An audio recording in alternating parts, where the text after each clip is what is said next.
so funny. Hello. Welcome to the Pop Podcast. I'm happy that you've decided to join. We post every Wednesday, so you can check in Wednesday. You're watching this on a Wednesday, hopefully, but every Wednesday we post. So join us for the Pop Podcast. Thank you for being here now. With me today, per usual, I have a guest. I have Dan Blair once again, deciding to wear his yarmulke in today. You ignorant normie. Daniel, this is not a yarmulke. So we talked a little bit before. You were a fedora kid. I did. I wore a fedora to high school a couple times. A couple times? Literally a couple times or many times? No, because I thought I was rad, and then I got to school and I thought I was less rad. Yeah. So I only wore it a couple of times. That's my story too. I was a vest kid. I thought I was rad and kept wearing the vest. And I was. I don't care what other people say. Getting back to this, this is not a yarmulke. Oh, okay. This is a Boston Scally. Okay. This is you even have yes. one on a little newsboy guy right there. Newsboy. Yep. Yeah, a genuine ordered from Boston, 5-panel Boston Scally. It's awesome. It doesn't say made in China or anything. That's good. It's a good thing. Yep. That you're telling the truth. All right. Well, we have drinks as we do for everyone. I think that this one, So it's the Spindrift Sparkling Water. This is lime. It says real fresh squeezed fruit, but I don't think lime is a fruit. It would be a citrus. Isn't citrus fruit? Because oranges are... Are oranges a fruit? Is citrus a fruit? I'm going to say yes. It doesn't feel like it should be, taste profile-wise. Well, I'm going to say yes, that citrus is a fruit. All right. Because I've heard it called citrus fruit before. Okay. Yeah. I have too. You're right. All right. Well, you're going to have to rate it at the end of the podcast. So just be ready, be thinking about it. But don't give it away too much. So we were talking a little bit before that I had Zach on last week. We talked a lot about technology and AI. My wife said that she tunes out whenever I talk about AI. And I challenged her on that. Maybe we'll get into that later. But... So we were talking before, and you talked a little bit about how technology has changed so much from when you were first a sheriff's deputy, which is very different than a police officer, police department. That you've seen technology change so much over the years. Now you're retired, so you have kind of the 2020 vision looking back. So talk to me a little bit about how it started. With technology and police work, sheriff work, whatever you'd call it. Well, I started with the sheriff's office in Placer County in 1999. When were you born? Yeah, I wasn't going to say anything. 98, so I was a year old or so.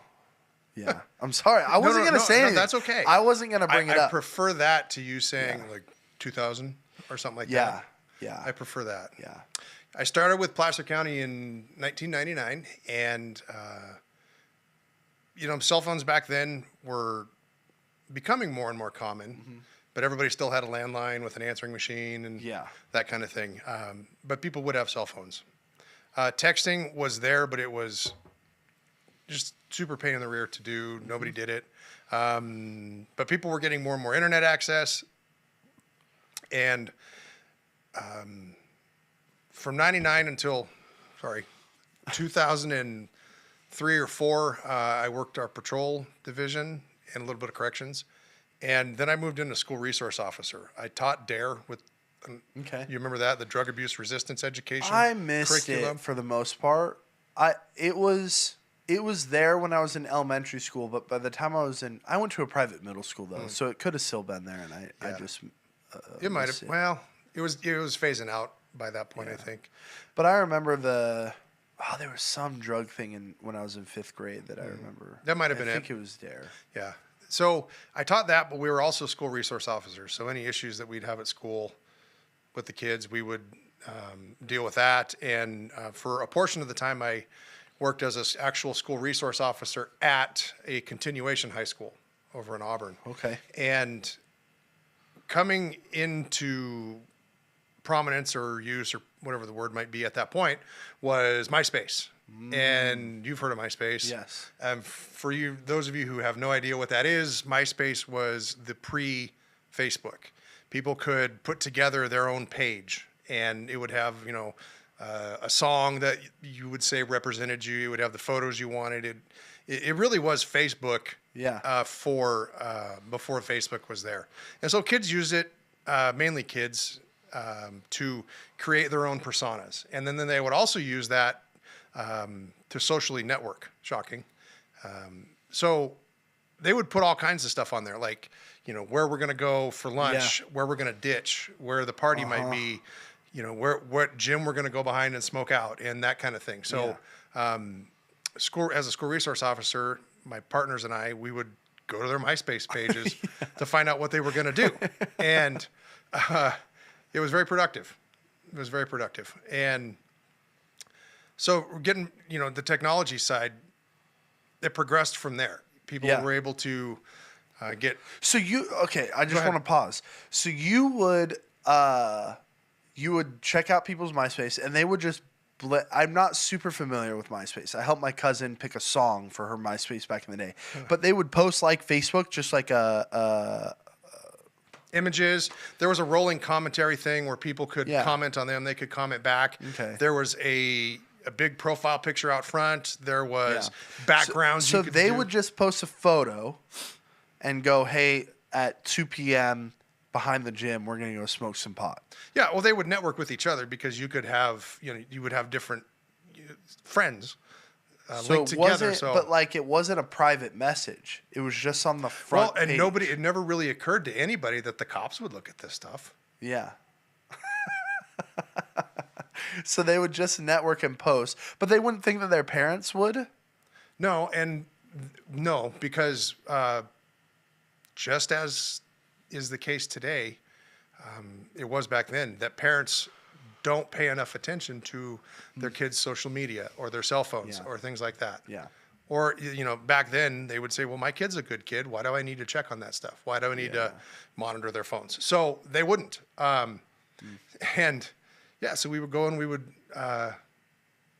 find out all kinds of stuff. By the time I left the continuation high school, I had a 4-gallon water jug that every time I would take a pack of cigarettes from a kid or a lighter or some kind of contraband that wasn't, something that I need to book for evidence or something like that. I would put it in there, and it was just full, thousands of dollars worth of cigarettes and lighters, and it was pretty cool, man. So MySpace, you would just be perusing these kids' MySpace page, and they would say, "What? We're going to be behind the gym at this point." And then build me a scenario? Like, would you just send someone there? Would you just tell the teachers, or would you roll up? Usually we grab the vice principal and the school campus monitor, and we would walk around to what was going on and say, "Come here," one would come from one way, one would come from another way. And you'd try to catch them, and sometimes they'd run off, but you know who they are, so you can, you go find them in class later, and then you'd bring them down to the office, and write whatever site you were going to write, or do whatever you were going to do, suspensions or in-house, whatever. Yeah, you would just go through the discipline process. Yeah. Mm-hmm. There were some. Yeah, it was. Would there be like repeat offenders that you found on MySpace, their MySpace page a lot? Absolutely. Well, because you probably didn't tell them how you knew, huh? Oh, absolutely not. Yeah. No. Yeah. You wouldn't tell them that, and they wouldn't wise up. Yeah. I mean, even when I worked investigations, I moved from school resource officer to our investigations unit. You would, if you had a suspect that you were closing in on for a case, you would go to their Facebook page, or some of them still had MySpace at that point, and the information that they would put out there, just astounding, absolutely astounding. What they'd leave out there for you to track down on them, or there'd be evidentiary photos online that you just download and put in your report, and then you could, I know people don't think, and they still don't. They think, social media, online stuff. It's just, it's really neat in a lot of ways, but I think in even more ways, it's dangerous to society, to culture. It's a false sense of truth and a false sense of relationship, And it was in the very beginning. The very beginning. Even then. So what have been the shifts as you had seen students or people go from MySpace to Facebook to Instagram later to Snapchat to all those things? What's kind of the middle portion of your career that you saw technology affect your It was the first time I had to address a junior high female sending inappropriate pictures to a boy because of pressure. And thankfully in this case, they weren't nude or anything like that. She was in her underwear, but having to address the parents of both sides, having to to know what the young woman was going through, or young lady was going through at the time, the embarrassment of having the whole world know about it. Watching her parents try and figure out how did this happen? My kid's a good kid. That for me was probably the biggest shift. And when we talk about MySpace, it became very obvious very quick that kids were sexualizing themselves in ways that they hadn't previously. And that was startling. And sad in a lot of ways. But that would probably be the point I noticed the biggest shift. And was that a scenario you had to deal with a lot? Those sexualized pictures between Thankfully, teenagers? not a lot. Thankfully, not a lot. At least in that the one I just described to you. Thankfully, not a lot. Yeah, it's interesting. It has me think of in the past, if a boy was pressuring a girl or vice versa to send or to do something sexual, there would be signs of interactions that you would see, right? Like signs of this boy's always around and my daughter feels uncomfortable or my son feels uncomfortable with this girl being around. There would be kind of indicators. But now or then with a computer in your room, a cell phone in your hand, the pressure can be coming in, but you don't actually see the same signs that you did before. Right. That's 100% true. And mentioned it just a couple of minutes ago that parents don't check and they aren't engaged and they aren't involved with that part of their kids' lives. There are parents who live as a hovering presence in their kids' lives, but won't look at their phone or won't put a something like Covenant Eyes on their household computers, and their response is, well, my kid's a good kid. They're not going to be into that stuff.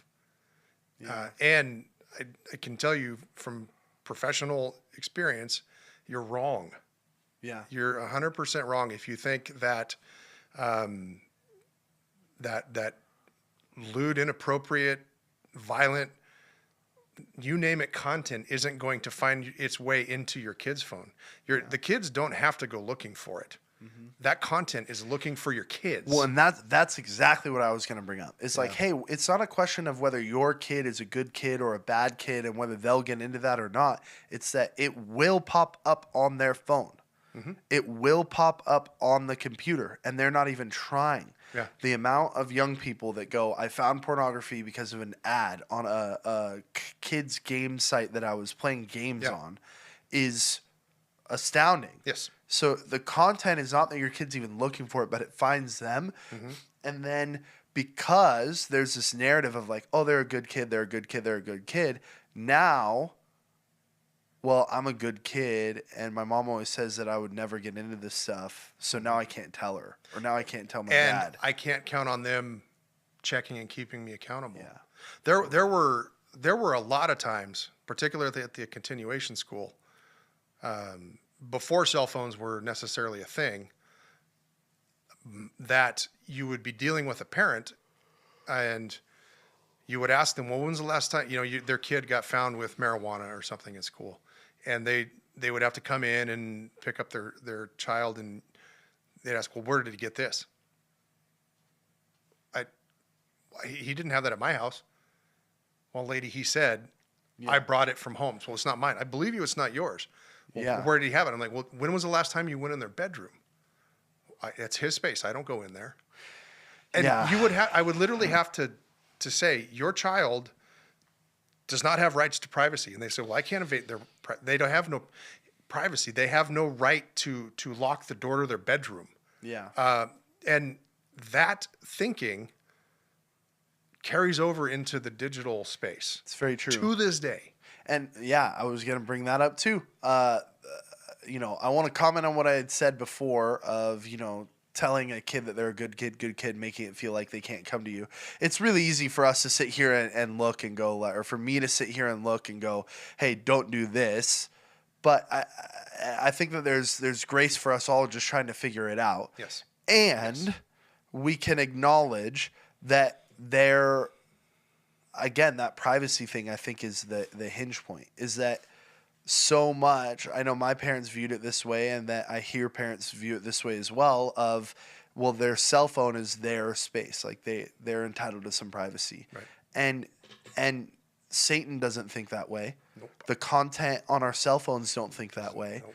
Oh, they're entitled to some privacy. I won't show them this ad. I won't do this. I won't put this here. So it's not a determination of character. It's a determination of what is coming at our kids via technology, and are we paying attention as parents? And I know I'm not there yet with my kids, but I'm getting ready to be. It's never too early to think about it. I know you know that. Yeah, I am still shocked. Heard it recently. Well, my kid's a good kid. They won't do it. That's very bubbly, by the way. I know. It's delicious. Don't chug it. Excuse me. Very bubbly. Yeah, and I've spoken to moms groups. I did presentations to parents groups for years while I was in schools, and I've talked to MOPS when it was happening here, and the message is the same. The content is looking for your child, and I don't think you can say that enough. It will find your child if they have a cell phone. Yeah. Period. Unless you get them something like a jitterbug. Yeah. Then that content will find your child, and it is designed to be engaging. It is designed to elicit the dopamine response inside the body. So the first time they see something, it doesn't have to be sexual necessarily. It could be some kind of violence portrayed in a way to elicit a positive response, like, yes, I agree with why that happened. So that triggers the dopamine response. It could be food related to trigger a dopamine response. This content is designed to trigger that, because they know that the first time it happens, it's similar to a drug hit for somebody that takes drugs for the first time. Most drugs don't actually. Well, what they do is they cause a reaction in the brain via dopamine. Yeah. So it is very similar to the addiction process, or it is the addiction process for somebody who is on narcotics. The first time it happens, it begins that addiction process. Yeah. Now, I am not saying that kids who have issues with pornography or food addiction or whatever are similar, are a narcotics addict. I don't want people to. Yeah. But the similarities between the two physiological processes, how the brain works. That's what happens. I think David's talked about that before. Yeah. And these ads or these things like you're talking about, they're designed to get you to click on it. That's what they want. That's where they make money. It's views and how many people are there and what the ad and all that. And so it's gonna use science in that way to get you to continue to come back. And if you're not paying attention, then our kids aren't equipped to handle this. They don't know what's going on. Adults aren't equipped to handle this stuff. Yeah, totally. Let alone kids whose, the male brain doesn't finish kind of growing and forming and reach maturity to what, like mid-20s? 25. Yeah. Yeah. So the idea that a 16-year-old could handle the amount and the frequency and of whatever it is coming at them. Well, and here's the thing that we're seeing is that really we're not talking about 16 for the first time. We're talking about 8-year-olds. Right. So by the time they're 16, there's potentially 8 years of this dopamine, seeking a dopamine response from whatever they're into, whether it's a video game or it's pornography or whatever it is. We're seeing by the time you're 16 and in youth ministry, you might have been watching porn since you were 8. Yes. And that's not the same as finding the stack of Playboys at your buddy's house. No. It's not the same. Totally. So I am even now continually astounded that parents choose, and I really believe it's a choice. They choose to disengage from their kids in this aspect of their life. Yeah. People that spend years of their life with sports with their kids or with whatever it might be, ignore this side of it. And it just astounds me. Yeah. Just astounds me. And we're all doing the best we can, right? And I think conversations like this help with what should I be focused on as a parent? And it has to be technology in today's day and age. But it's hard, which is why you would make the choice to disengage. Well, yes, it is hard. And it was hard for our kids growing up. While they were growing up, I mean, it's hard for my wife and I, for Shelly and I. Yeah. Even now, it's for our kids, the way we did it with our kids, and I'm not saying this is right or wrong. This is just what we did. There's very much things that we would do differently now, looking back. But what we did with our kids is smartphones were around when my son Jesse got his first one, and I've told stories like this before, so it's not like I'm. But it was a little almost like a jitterbug, almost like a jitterbug phone, and because he was, we needed to be able to pick him up after school, or we was at that age where we were, leaving him for different sporting events, and we'd go pick him up. So we needed to have that communication with him, but we also had computers at our house, and he was at an age where he was needing to use computers for stuff at school, and so he knew very early on, the instant he got on a computer, Shelly and I sat him down and said, there is a thing called Covenant Eyes on this computer. And we let him know this is not a filter. We have this still too, by the way. You and I have talked about this. It is not a filter. You can look up whatever you want, but it keeps a record of everything. So if you look up something inappropriate, we're going to know about it. Yeah. And by the way, this is not just computer you have access to. This is on cell phones. This is on the computers in our house. So this is not just you. This is accountability for everybody in our family. Yeah. So and that as the years progressed, it was the same thing with our daughter Amy. They just became very used to an accountability structure at home. Yeah. If there was something we had a question about. So I'm interested, why would you tell him? I guess I would answer with a question. I don't know why we would hide it. Why would we hide that from him? We told him, the other thing we told both our kids is that if you have a question about anything that you've heard at school, rather than looking it up on, come talk to us. Come and talk to us. Yeah. There, you will, if you want to know what a word means, if you want to know what are they talking about, I will give you, your mom will give you the straight answer on everything. Yeah. Because we didn't want them looking it up and then getting who knows what from the internet or their friends. And that environment at home led to a lot of conversations where we were able to interact with the kids and guide them, in the way that they needed to go. Yeah. A lot of times. Did they ever come to you with some shocking stuff that you're like, whoa? I mean, I worked in a jail. Yeah. And as a sheriff's deputy for a long time, and I'm not going to. Yeah. But I don't know what that word means, son. Yeah. I'm going to have to ask around and find out. And then I'll go back and tell them. And then, this is why we don't use that word or that kind of language. This is And so you would, we go to them. We go to Scripture. What does Scripture say about this? So we were able to do that. And instead of letting our kids look up something on the internet and be influenced by who knows, we were able to generally speaking, influence them. And it wasn't perfect, but that is one thing we wouldn't change. Yeah. For sure. That's cool. That's cool. That helps me. Gives me some tools of how to, structure that. Because I've always said, I really think in today's day and age, unless if you're just, hey, no technology, and then when they're a young adult, it's just no holds bar. I can do whatever I want. Yeah. I don't think it's a matter of if about like pornography and some of this information. I think it's a matter of when and if they'll talk to you about it. I think it's, am I creating a space as a parent that my kid would come talk to me about it? That's exactly right. Yeah, that is that is so true. It's not a matter of if that they're going to have a collision with pornography or whatever it is. Because, honestly, some kids, that's just not going to be their thing. Yeah.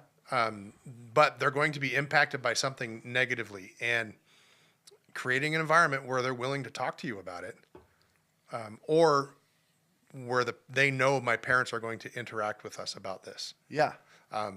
Then you set yourself up, I think, in the long run, so much better. And I do know that parents love their kids and are doing the best they can.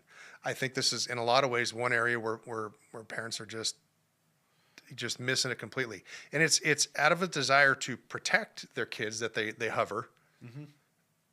And it's out of, I think, a misguided respect for their kids' privacy. Yeah. Or just a genuine fear of having a hard conversation sometimes. Because these topics are uncomfortable. Yeah. Even, Totally. Oh, yeah. Mm-hmm. They're uncomfortable. even talking about it with your own kid. Yeah. Okay, well, here's what that means. Yeah. And yeah. I said it's I remember having like the F word discussion with our kids.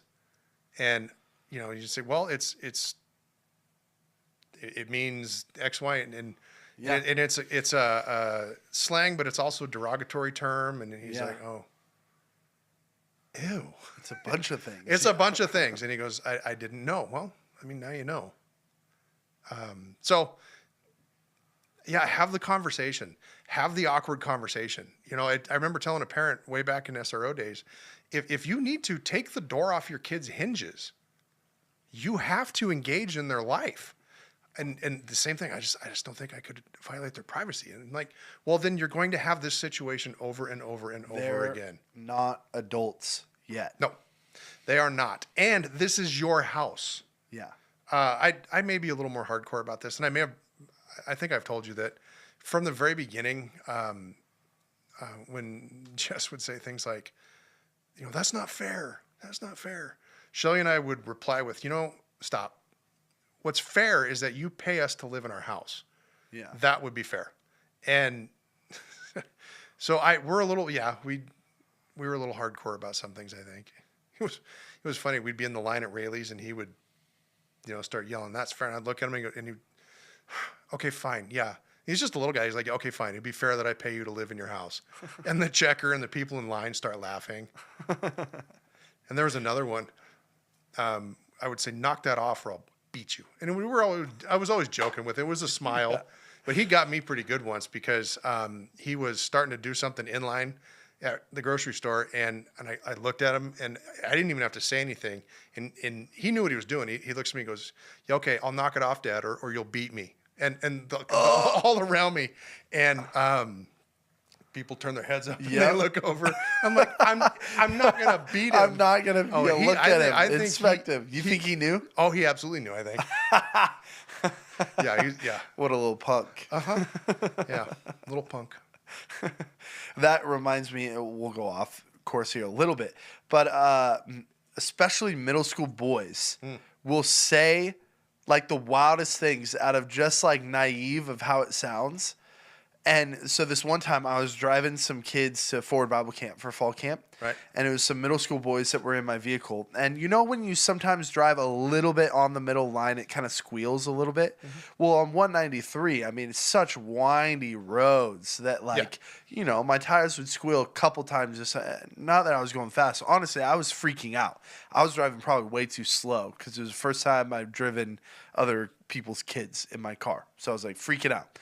And Nick comes up to me like 4 weeks after fall camp, and he goes, "Hey, when you drove those kids, how did it go?" I was like, "I was really nervous, but it went well." He's like, "Okay." He's like, "Were you drifting around corners?" Drifting? And I was like, "Absolutely not." He goes, "Well, I just had a parent call me, and their kid said that you were drifting on 193."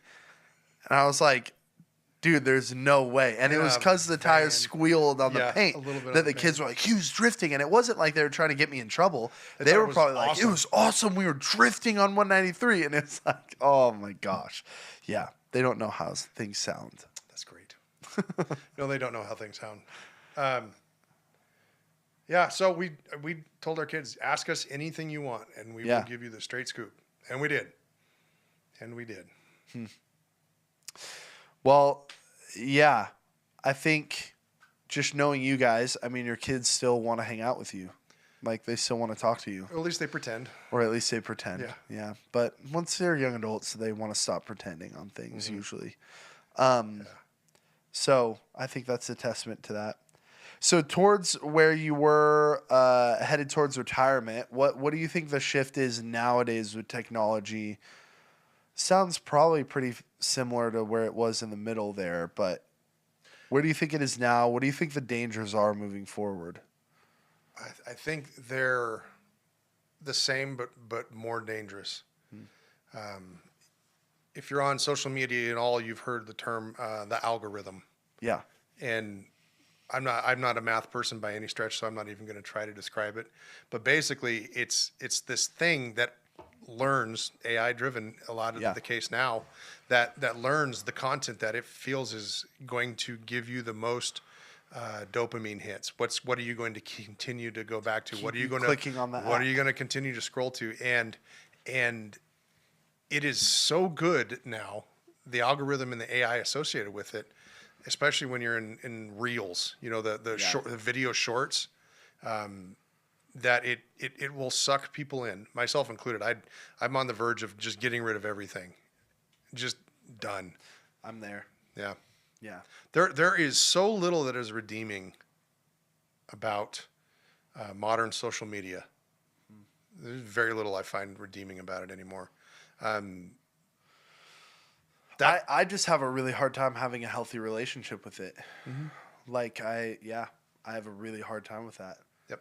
I'll do months that are fine, but then there's weeks that it's not. And there's very little redeeming about it. And knowing that now, if I had kids that were coming up into cell phones, I would be even more engaged with them. Yeah. TikTok might be one of the worst things on the face of the earth for true social interaction. Yeah. And speaking of the algorithm, it's just my experience with it is that it's almost demonic, not in the sense of like, oh, we need to freak out, but in the sense of like, we do need to freak out. But in the sense of, oh, you looked at that for like 2 seconds? Well, I'll give you another one. Yeah. So like a moment of lapse in a lustful thought or a sexualized video that it's 2 seconds of watching, the algorithm will catch on to that and go, oh, you didn't immediately scroll past that. So here's another one.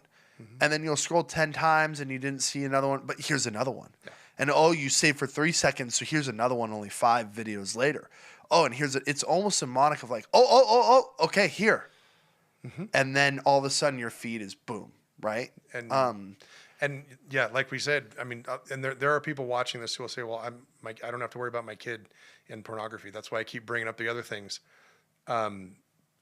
Violence of a sort. Yeah. Or, you know, food issues or totally. Or, you know, envy of other people, or so there's all this content is just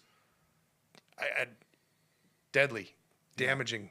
Yeah. It's nothing. There's nothing redeeming about it. This Sunday I talked about it, but again, it's a disciple thing. Like it's an apprentice thing. It's a teaching thing. So if you aren't the primary teacher of your kids, then Satan is, and I would interject through social media. And I know Jesus has impacted social media and raising up influencers that are going to post about Jesus, talk about Jesus. We were just at an event last night, and a young woman got up there, talked about her testimony, and she found Jesus through social media. So it's not that Jesus isn't in it, that he's not using it, but I think that it's just say if you're not discipling your kid, somebody else will. If you're not teaching your kid, then the internet is. So what are we going to do? Right? Yeah, be engaged. Yeah. Don't allow that little silo to exist in your house. Yeah. That goes for the parents as well. I mean, my wife and I have a rule of, anytime my phone, her phone, doesn't matter, if we can pick it up and look. Yeah. And it was the same with our kids. They could pick up my phone anytime. Yeah. And often, they did sometimes, like we're here, check out this picture that we took the other day, and then I'd walk out of the room and come back and find them swiping through whatever. And it was a great additional level of accountability for the family. And parents don't want to do that. Adults don't want to do that. Yeah. They're like, my phone is mine. Yeah. And maybe that's one of the reasons parents don't want to engage with their kids on it, because they realize they would have to be accountable in the same way. Maybe that's the reason. So interesting moment of that. I was watching the Eagles game yesterday with my daughter Laura, and she goes, "Hey, Daddy, after this, can we watch Frozen?" I said, "Well, Sunday is the start of our week, so we only watch on the weekends." And she goes, "Well, then why are we watching the Eagles game?" I go, "Well, that's a great point." Because my answer wanted to be, well, because I'm an adult and I do what I want. Yeah, and it's football. Yeah, and it's football. And I said, that's a great answer. I'm going to have to come back around to that. Yeah, it really kind of sucks when they learn how to use reason and logic. Yes, but I think that's a real beautiful thing, that the accountability that you would offer your kids, you also extend, and you can look at my phone whenever you want. Yeah, absolutely. Because they'd see through that right away. It would create resentment. And there's a big trend right now between dating couples on social media that I've seen. I shouldn't say big trend. I don't know. But I've seen different videos of couples where they'll joke around and steal the other one's phones to see their reaction. And it's shocking, some of the reactions of people. And it's like, oh, you're doing something that you don't want me to see. What is that? Yeah. Like, I think it's one of those things of are we living a life that is exposed? Yes. That anyone can look at anything that we're doing. And if we're not, if someone picking up our phone and scrolling through it makes us very, very anxious, I think we should really press into why. Yeah, that's time for a gut check. And if you take your kid's phone and they start freaking out, why? That's on there. Well, that's a guaranteed gimme. And if the kid is saying, "Well, my privacy, you're violating my privacy," you don't have privacy in my house. You don't have privacy. Because my greatest responsibility as your parent is to protect you. So I'm gonna look through what's going on here, and because of your reaction, I'm gonna probably look twice as long. Yeah. Make sure I find whatever you're reacting about. Yeah. Gimme. Or just tell me. Yeah. Can I add to something you said? Yeah. That I think protection of our kids, especially when they're young, that is very true. I would add to that, and this is a component that I think a lot of people miss, is that, we're there to protect our kids, but we're also there to prepare them and to be able to go into the world. Yeah. And so they lose sight of that second half of that, which is that protection and preparation. Yeah. Because at some point, PP. unless, yeah, yeah, I see what you did there. Yeah, at some point, unless you want a kid living at home, well into adulthood, they're going to be out there and they're going to come across this stuff. And if you've protected your kid but you haven't prepared them, then you have failed. And actually, I should. That's really good. But that comes. I don't want to say fail because that. I hear you. Yeah. That was. My mouth got a little ahead of me. I'll say it again. I know parents love their kids and they're trying to do the best that they can 100%. And the right thing for them. So I need to take that one back. But I will say that it is dangerous to not prepare your kid while you're protecting them. We've all watched the young adult that wasn't allowed to do anything in high school, middle school, no dating, no cell phone. They had nothing. Now they're a young adult off to college, and they're the biggest partier because they weren't prepared or it wasn't explained to them why they were being protected from that so viciously. Yeah, and or I shouldn't say vicious, but so strictly. Strictly. It's a scale. It's a sliding scale. I mean, protection for a very, very young kid is way high. Oh, yeah. And as they get older, that you have to, go like that. Move a little more. And eventually preparation is the top of the list. In being a sheriff's deputy, I have an interesting question. I battle about this a lot with my kids of what was your standard or what do you think, I guess I'll talk more abstractly, what do you think should be the standard of when we're allowing kids to spend the night at a friend's house? Right. Like what are the things you look for? Because I stress about that a lot. We hear too many stories of sexual assault from an older brother, from an older sister, or from a young, like just siblings in the home. Like, I don't know that I'm not looking forward to that challenge when my daughter or my son goes, "Can I spend the night here?" And I don't know what the structure. I don't know. What do you think about that? In doing so much police work, I'm sure you've seen situations. Yes, but I did not. I wasn't a crimes against persons detective. Okay. Which is the category that would fall under. I was, for those who are interested, I was a property crimes detective. Okay. So burglary and also investigated elder abuse. Gotcha. I don't know the statistics for what actually happens, but I think because those cases are so horrific, they are elevated up. I don't know that they happen as much as they occur in our conscious. Yeah. If that made sense. That was kind of a word salad. So first off, I'd say I don't know.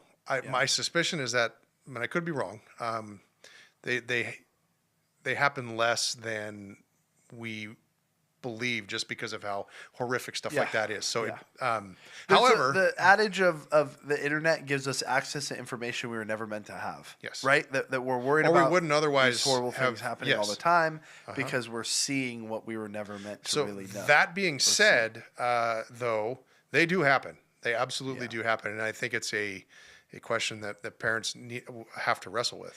So here's maybe the other end of like maybe that's the extreme of sexual abuse, but like my story, pornography was introduced to me by a friend that was held back, and so then I would go, what? Yeah, I don't know. I played around with the rule of like, hey, if there's a sleepover at my house, I'm taking away cell phones at the door, and there's not going to be any cell phones alone in a room. That's a great rule. We didn't have to really deal with that when my kids were growing up, but our rules and how Shelly and I would focus on that is does our kid seem ready to go on a sleepover? Do they want to? Even one. And two, if they want to, do we think that they're ready to do it? And then the third thing would like, how well then do we know the people? The family, Yeah. And there were some times where we said, we were just honest with them. We don't feel like we know them well enough yet. Yeah. But we'd love to sit down with the parents and get to know the family a little bit if this is something that you really want to do. And sometimes they were like, nah. And then there were other times you'd set up going to somebody's house to hang out, and then you'd go and chat with the parents and, get an idea of what's going on inside the house and what it looks like. And, Totally. then you go from there. But we would do it case by case, but it was those three things. Yeah.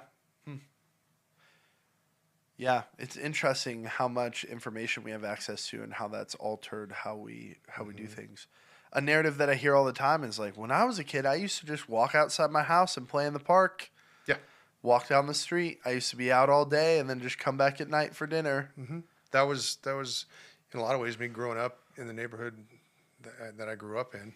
Mm-hmm. But we wouldn't go play in the park. We would walk, a mile down into the canyon and go swimming all day at the tubs, which was a succession of waterfalls over in Weber Creek.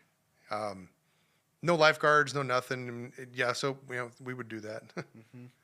But now with all the information we have access to, parents are, that stuff is happening way less. Mm-hmm. Yeah, the free range kid. Yeah. Mm-hmm.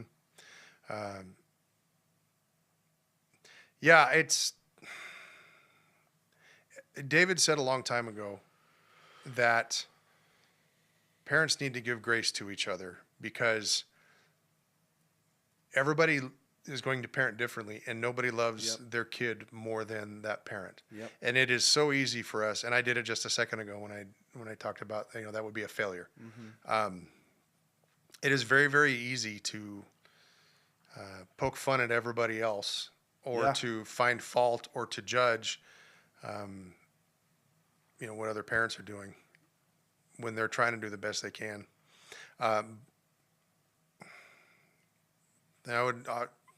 Every opportunity I get, though, I'm going to encourage parents to don't let that silo grow. Yeah. Don't let that become a thing. Have the hard conversation with your kid. Yeah.